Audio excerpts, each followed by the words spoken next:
Nag-viral ang tubong North Cotabato na si Elias Lintukan Jr., mas kilala sa grupo niyang Elias JTV Band.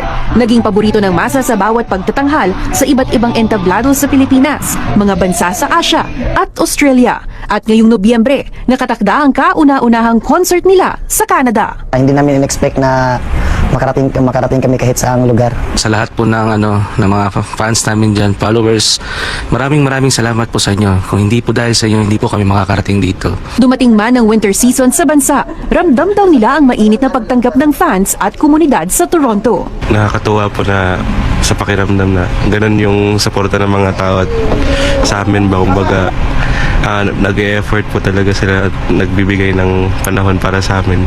Grateful po kami sa mga taong sumusuporta po sa amin. Tila ito rin ang unang beses na magkakaroon ng Canada Tour ang isang bandang mula sa Southern Philippines. Gagawin po namin lahat dito sa Toronto, sa mga kababayan namin. Gagawin namin lahat para mapasaya kayo. The diaspora is also very live here in Canada.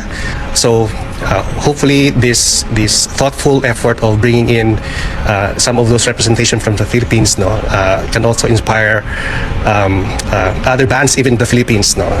We've got a very diverse community back home and we also want to bring them here as well. Kamakailan lamang ng tamaan ng ilang probinsya ng mga sakuna, gaya ng Super Typhoon Tino. Para gawing mas makabuluhan ang concert, kaagapay ang ilang courier companies, hinihimok ang mga dadalo na magbigay ng in-kind donations, gaya ng ready-to-eat meals, delata at hygiene essentials para sa pagbangon ng mga pamilyang apektado.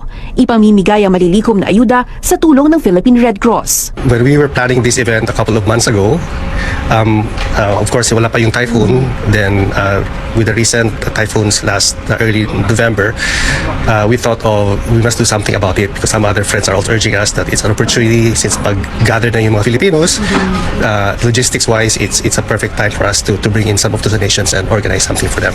Gaganapin ang concert ng Elias JTV Band sa Global Kingdom Ministries sa Toronto. November 22, Saturday, 7 p.m. Let's go!